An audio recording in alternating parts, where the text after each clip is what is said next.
Okay, young scholars, let's get to the next topic. The next topic is demand. So, this is probably the most challenging chapter for the students. Supply and demand is not as intuitive as you would think it is. So, we're going to take a little time with it,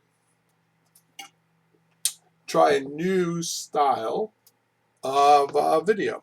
So, we're going to look at the introduction to demand, right? Demand is the quantity of a good or service that consumers are willing and able to purchase at various prices during a given period.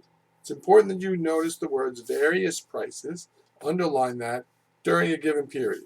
So, given period and various prices are important here. We want to we want to recognize that the demand reflects the behavior of buyers in the market. We don't care about anything to do with the producers. Okay, so we're going to look at the law of demand. The law of demand says as the price of a good falls, the quantity demanded, again, underline, quantity demanded increases. And as the price of a good rises, the quantity demanded decreases. At no time here did we say the demand increases. We said the quantity demanded increases. That's a really important concept. So we'll go to the next one, which is the inverse relationship between price and quantity demanded. Okay? It's the relationship between price and quantity demanded, not price and demand. We need to be able to differentiate the two. We'll look at a basic demand curve with a downward slope. Then we have what then will change demand. We know price is going to affect quantity demanded, but then what's going to affect what's going to affect demand? These are the things. Income of consumers. The more or less income consumers have will affect their demand for goods and services. Taste and preferences, right? How we feel about certain goods. Price of related goods, substitutes and complements. Substitutes would be coffee and tea. Complements would be ketchup on ketchup on French fries, right? Expectation of future prices. What do I think that product's going to cost in the future?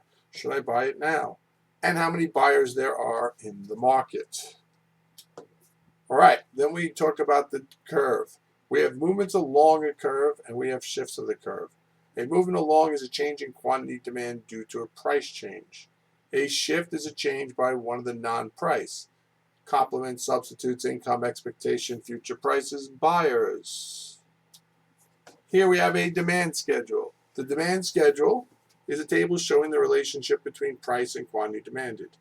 Right? We will then take the schedule and we'll make it a graph and then we'll add a demand curve.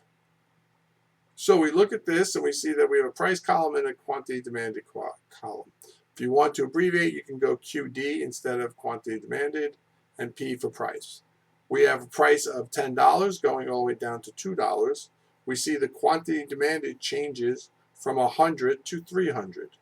What I want you to make note of here is in this demand schedule, we have a range of prices, like we had the definition before. Well, the range of prices is from $2 to $10. The change in quantity is from 100 to 300. Okay, so that's our demand schedule. Simple. Then we have a demand curve. This is what our demand curve looks like. Our demand curve is a downward sloping curve. As the prices fall, quantity demanded rises. We have price on the y-axis, quantity demanded on the x-axis. These little arrows at the end of each thing, get rid of them. I don't use them. I stole this graph from EduCBA, whatever that is. I need a graph to put in my PowerPoint. I Googled it. Sorry. Okay, there you go. That's a shift.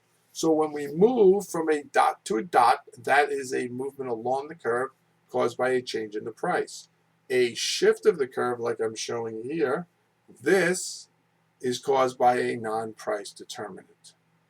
Okay, all right, that's all I have for this video.